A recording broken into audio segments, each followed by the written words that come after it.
at United Impact. So we manage a $45 million fund for Southeast Asia as well as India. It's my great pleasure to be up here. I think I just lost my sound. With my fellow VCs to answer this very interesting question of what are Southeast Asian regional investors looking for. So I'm not sure whether we can be extremely interesting, but we'll do our best. To get us started, let me turn over to the panelists to give a brief introduction of themselves and their firm. So what sectors they're excited about, where they come in terms of stage, and kind of their activities in Vietnam so far. Me first. I work with Vertex Ventures, and I was on stage an hour ago. But just to refresh, we are a $2 to $15 million fund. We invest Series A to C. We have not invested in Vietnam yet. We're just now starting to look. And yeah.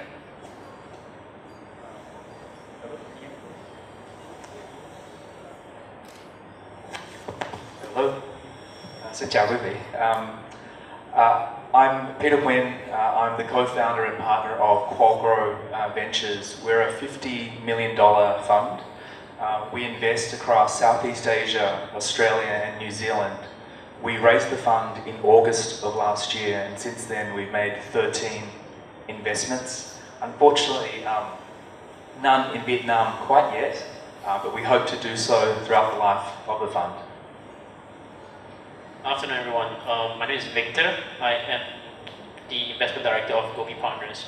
We have a total of $65 million fund for Southeast Asia, where we invest all the way from seed stage to Series A and probably opportunistic Series B as well. In terms of sectors, we are pretty much sector agnostic. But if you do follow us, we actually did quite a number of investment in the travel and food, in female verticals, and plus we have a lot of female co-founders on our portfolio as well. In Vietnam, I think it's quite funny that I'm the only non-Vietnamese on the panel who has, the only non-Vietnamese on the panel who has invested into Vietnam. So right now we have 2 companies in Vietnam, one in Ho Chi Minh, TripMe, and one in Hanoi, one on Pay, which was just announced this morning. What about you, Shuyin? What have you invested? Yeah, exactly. So to round out the intros, so United Impact, as the name suggests, we're not looking only for financial return, which we are certainly, but we're also looking to improve the livelihoods of low-income people. And we have made 14 investments across the region. 3 of them are here in Vietnam. Some of them include Topica EdTech Group, iCare Benefits, as well as Trust Circle. So kind of a range of sectors, also sector agnostic, looking kind of Series A, initial check size of $500,000 to $2 million, and definitely looking to do more in Vietnam. So Minh and Peter, you admitted rather sheepishly that you hadn't made any investments in Vietnam yet. So what have been some of the factors, or what haven't you seen in the companies that you've looked at here, potentially? We're in the second year of a 10-year fund. We focused the first year on markets that we felt that we knew relatively well: Singapore, Australia, India. And so we've made 3 investments in India, 4 investments in Singapore and 2 in Australia now, both at Series A and Series B. We would like to invest in Vietnam. We're only starting the process of speaking to Vietnamese entrepreneurs now, and we think it'll take time. We want to get to know the ecosystem well, get to know the various players well, and get to understand the mechanics of how things work, because for us, it's a long-term commitment. We need to understand all the way through to liquidity and exit, and we're not quite sure that we understand the ecosystem well enough from that standpoint yet, but we believe that we're early, that we as an ecosystem here in Vietnam is relatively early in its journey, and that we'll see some of those mechanics play out over the next few years. So what are some kind of first impressions in your initial research here? Is it kind of too early to say? No, I've got some great first impressions. The engineering talent in Vietnam is outstanding. It truly is outstanding for anywhere in the world. And so, the ingredients, at least some of the ingredients, we believe are there. Some of the factors that may have held us back so far, and admittedly we're early in our journey, are in relation to investability.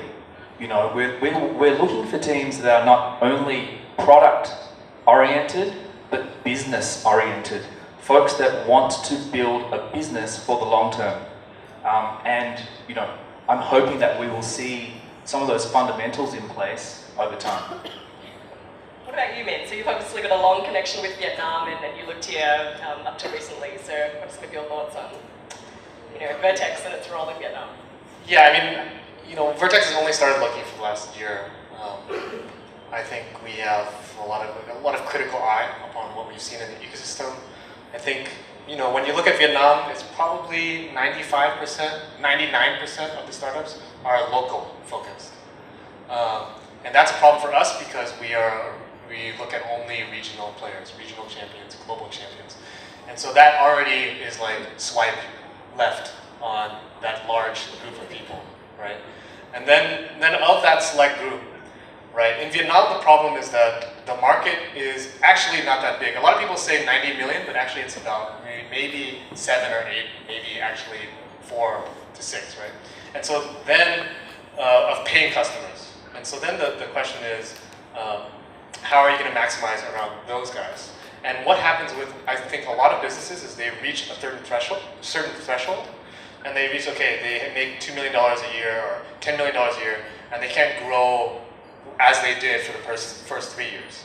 And so what they have to do, they're forced to do, is they must diversify their offering, their products, and all that kind of thing. So then you're stuck with these companies that are very, very complicated, right? They have a logistics arm, they have marketing, they have media, they have all these aspects that then make it complicated for us to go in and say, okay, you know, this makes sense to move to the next country. Because when you have a company that's very complicated locally, how does it then import to the next country? It has to basically rebuild everything in the next country. So those are at least 2 things I'll mention for now before I talk too long.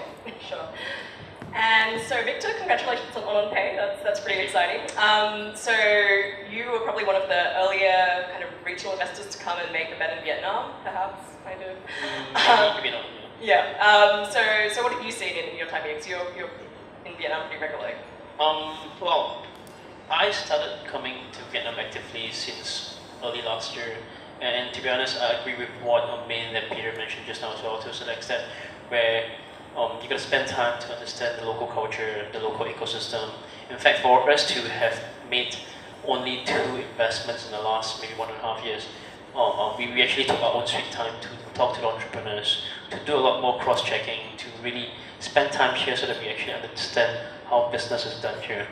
However, I do not entirely agree that companies in Vietnam are not are too local focused. Yes, there are still a large chunk of startups who are focusing on the Vietnamese market, but because of the fact that they're being pushed, being forced, like what Min mentioned, to diversify, to expand from whatever they're doing. I think that's one of the factors why I'm attracted to Vietnam, because I do think that the whole startup journey is a troubleshooting process. You continue to reiterate until you find the right formula to actually be successful. So in that sense, I do think that Vietnamese entrepreneurs are actually ahead in terms of being able to take the risk to try out new things, to try out different models, to try out different processes, to see whether the existing processes actually works or not. So that's why that explains why I have been coming back to Vietnam quite often. Interesting. So I mean, you know, a couple of you have touched on the fact that, you know, you want to see these startups go regional, right? Vietnam is a market, you know, well, maybe yes, maybe no, but often might not be enough for you to really want to make a bet. So, you know, there's this pressure to kind of, you know, go regional, do a bit of a valuation grab. And, you know, I think sometimes we see some startups kind of going regional before they've really kind of got solid traction in their home market, and they end up, you know, with complex business models, pivoting in multiple markets. It ends up being quite a messy situation. You know, what's your advice to founders in that regard, in terms of like when to go regional? Yeah, anyone? While you fix the mic up, I was like, you know, I don't know if you guys know Pactor. So Pactor is like one of the dating apps that we invested in. And I asked the founder this question, so I'm going to deflect so I don't have to answer the question. One of our founders asked the question. And he said that you should go regional when you don't feel fear anymore. You don't have as much fear. And so he said that you use data to justify having less fear. And so at some point he felt, okay, I feel very secure in Singapore and Malaysia, and they're my treasure chest, and I'll use the money that I make in Malaysia to attack the rest of the market. So for him, he's like, okay, just hold strong in your core market and then go when you feel ready. It's a good answer, actually. For us, it depends on the business model. You've got some business models where network effects are at play, and you need high geographic, high density, high population density to make those models work. And for those sorts of businesses, we would suggest to focus on one particular market first of all, and win that market, and show engagement, traction, all the sort of key metrics in that market before establishing a beachhead elsewhere. But there are other businesses, maybe it's enterprise SaaS as an example, particularly if it's a bottom-up sales model, whereby you can start selling across the region almost from day one. In fact, you can potentially sell across the globe from day one. And for those types of businesses where you can do that, there's no reason not to be able to or not to want to try to sell regionally or global from day dot. In fact, it's probably better. For us, when we're looking at a business at, let's say, at an A round looking to raise for a B round, we want them to show us that they understand and have a playbook for scaling, not just in one market, but in multiple markets, and ideally for the B round, multiple markets at the same time. What is your playbook for market entry and scaling? And we want them to be able to show us that. I think Min and Peter pretty much covered most of the advice that we can give. So I'm going to just talk a bit about what startups founders shouldn't do. Arguably, most of the countries in ASEAN right now, they're going after a fundraising craze. So everyone just want to raise the next round. Once they get their seed round, they go for A round. Once they get the A round, they go for B rounds. So it's just A, B, C, D, E. I don't know when we're going to hit Z. But at the end of the day, what I don't like and what I advise startups not to do is to race around setting their key milestones based on what they think investors want them to achieve. There are investors who want startups to go regional or from day zero or day one, which is quite ridiculous. And most of the times, I think if you are a good company, you focus on your fundamentals, VCs are the ones who are going to come after you rather than you having to beg for money and things like that. So I would think that startup founders should not build a company based on what they think VC might want, because every VC is different. There are some VCs who want regional presence. There are some VCs who just want single market being the second best in that particular market and then waiting for someone to buy them up because of the fact that they have that second or first place position in that particular market. So yeah, focus on fundamentals.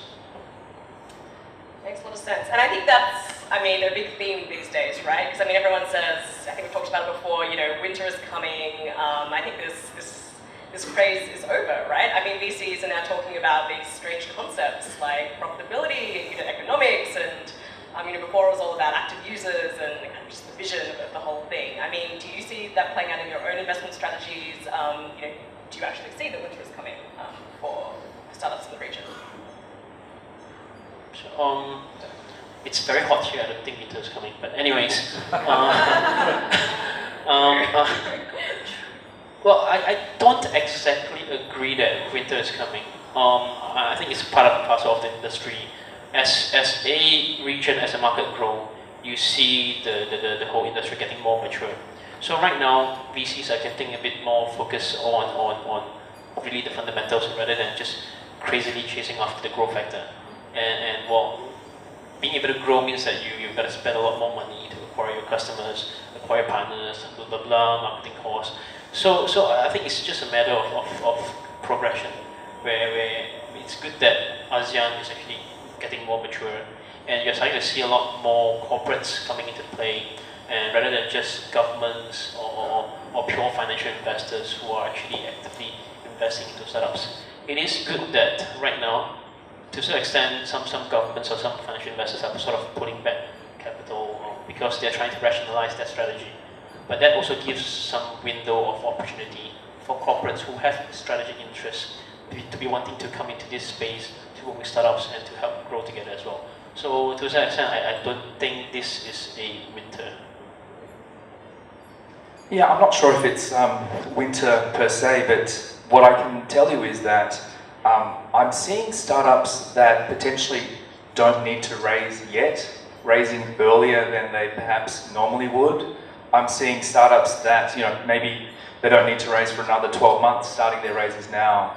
I'm seeing multiples, certainly lower this year on average for particular spaces. Enterprise SaaS is a good example this year versus this time in 2015. And I'm seeing raises take longer.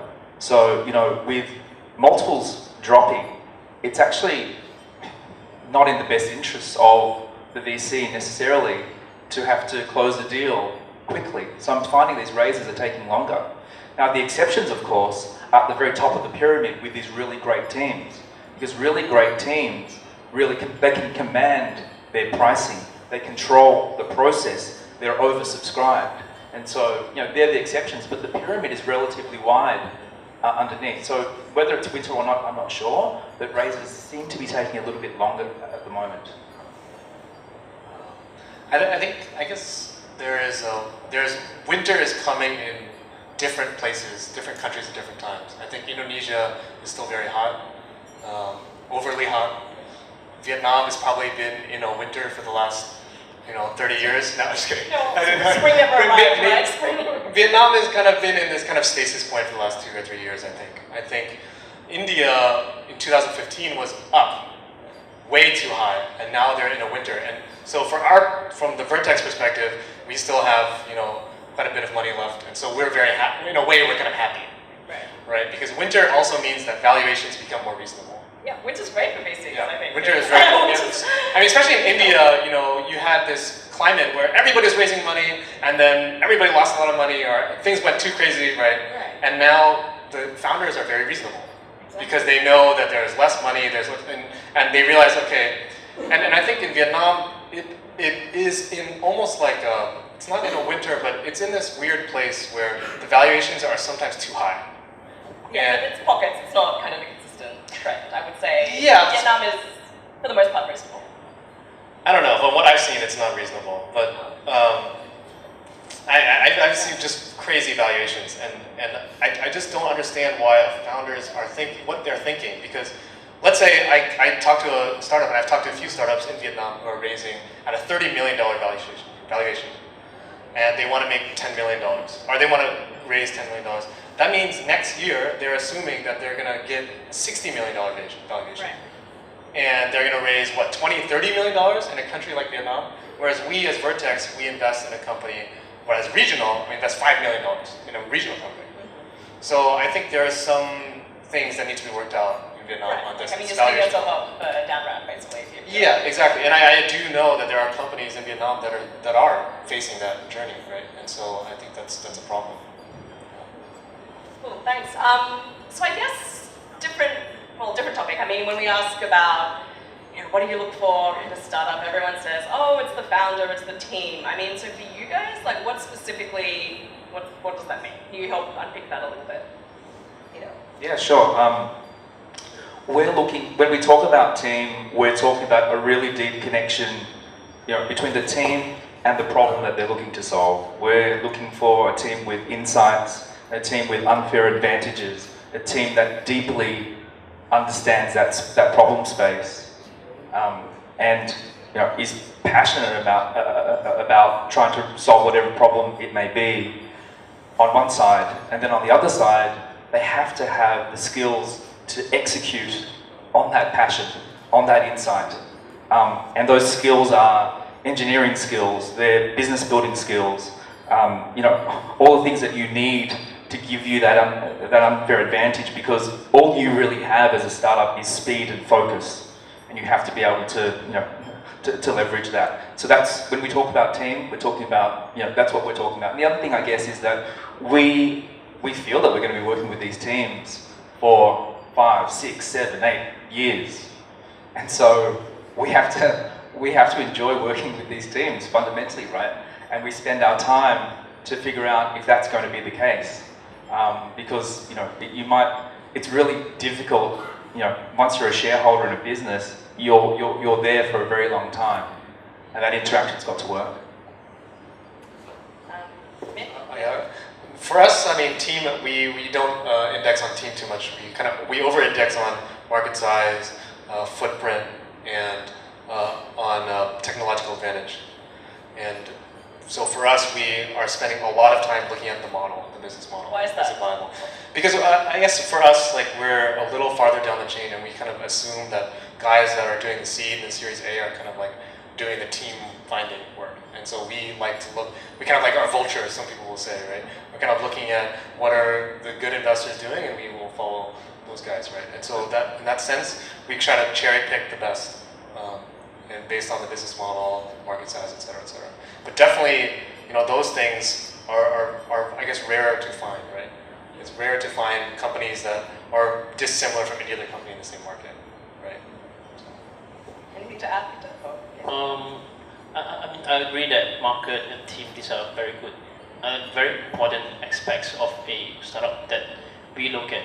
The other thing I would focus on is really how to, let's say for example, I'm talking to a new company, how does that company actually get integrated to my portfolio? At the end of the day, I do think that running a company on your own, it's very painful, you're going to bleed a lot, you're going to be very tired. So it's for us, it's also part of our role to create sort of a community within our portfolio itself where they can work amongst each other. That's why for us, I've been focusing a lot more on the food, travel, certain sectors which we have already invested. Because, sorry. Oh no, can you give us an example of some of the collaborations between your portfolio companies? Sure. So in Vietnam, we have a company called Offpeak. It's actually from Malaysia, but they expanded to Thailand, Singapore, and Vietnam over the last 6-7 months. So for them, what they do is they help restaurants get customers onto the table to fill the restaurants. So that's on the demand side of the restaurant. So we help restaurants solve the demand problems. On the other company that we invested is a company called Supply Bunny. What they do is they help the restaurants to solve their supply problems.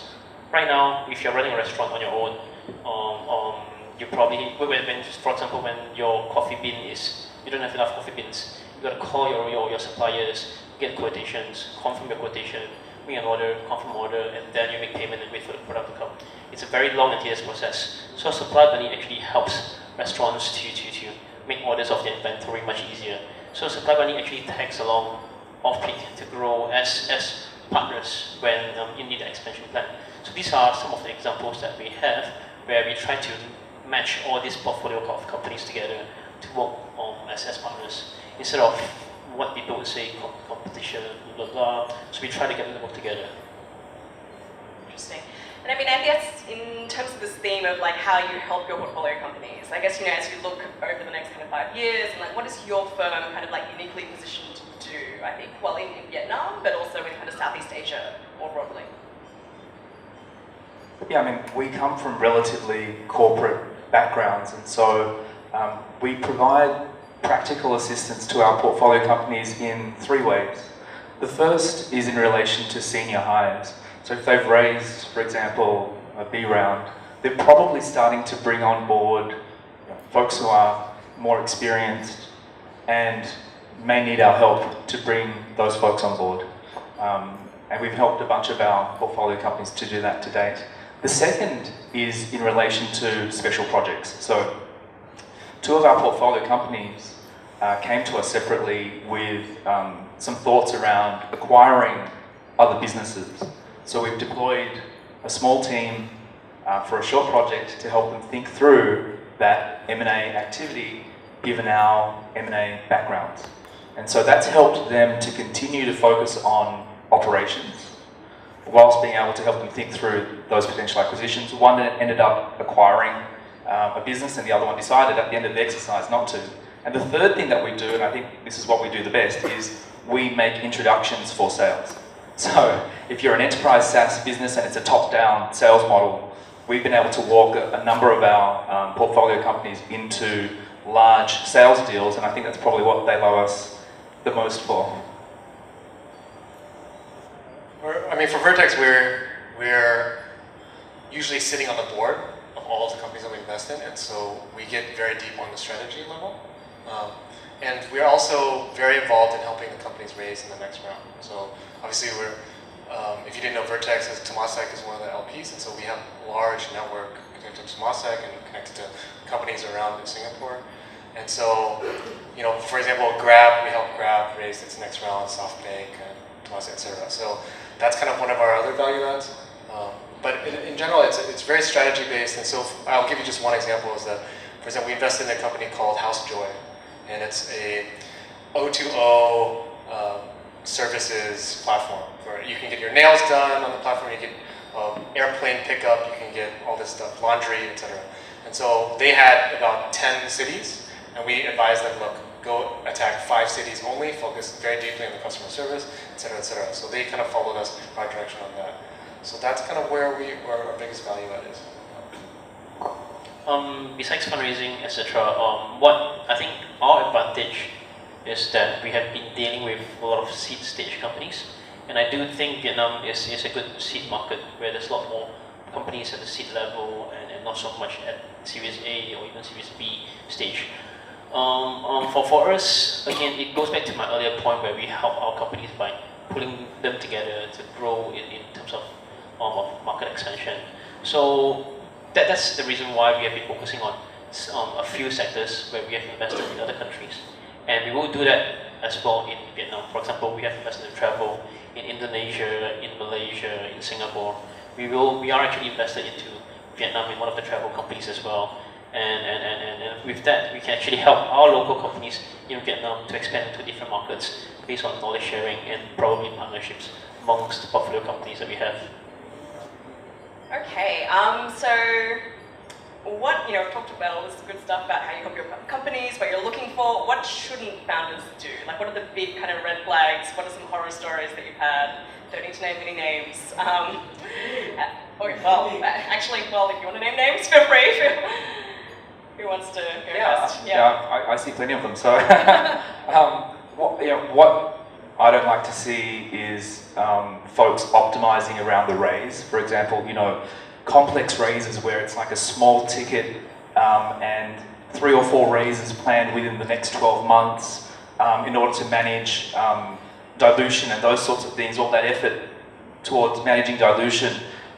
For me, it doesn't set the right signals for long-term foundations for the business at all. And I hate to see that. On the flip side, I know that some people like to include as a part of their investor deck the potential exits. I think that's fine, but for us, we're not really focused on that. We're looking for great founders who are not necessarily looking to exit within the next 3 or 4 years. It's actually not in our best interest for that to happen. We want them to hold on. We want them to build long-term, meaningful businesses that eventually, of course, will hopefully exit in some way, but not building a business such that it is able to be acquired by another particular entity over the next 2 or 3 year period. For me personally, I don't really like to see that. I'm sure the other guys have plenty of examples as well. All right. So I guess just 2 of our actual companies, which I cannot name. I'm sorry, everybody. But one of the companies that we have, the founder is a little too arrogant, and so that has closed a lot of doors for he or she. And so that caused a lot of friction, I think, for us, and we believe that, okay, this founder needs to be quite humble in their 3rd year of operation, and they need to be more humble about entering a lot of different markets. For us, I think Southeast Asia is a very, very complex place. Nobody really has strong expertise in defeating every market, so I think a little humility is important. Another founder that we have is too cheap. And we found that what this founder had is that they really need to grow the business to go to the next level. And we told this founder, look, you need to go hire some of the best people in this market in order to grow much greater. And then that founder came back to us and was like, I tried to convince these people, but they wanted too much, and we couldn't do it. And that is not a response that we want to hear as an investor. We want to hear, the guy's really expensive, but I will do everything in my power to get this person because I really need to go to the next level. sacrifice a lot so that we can go to the way next level.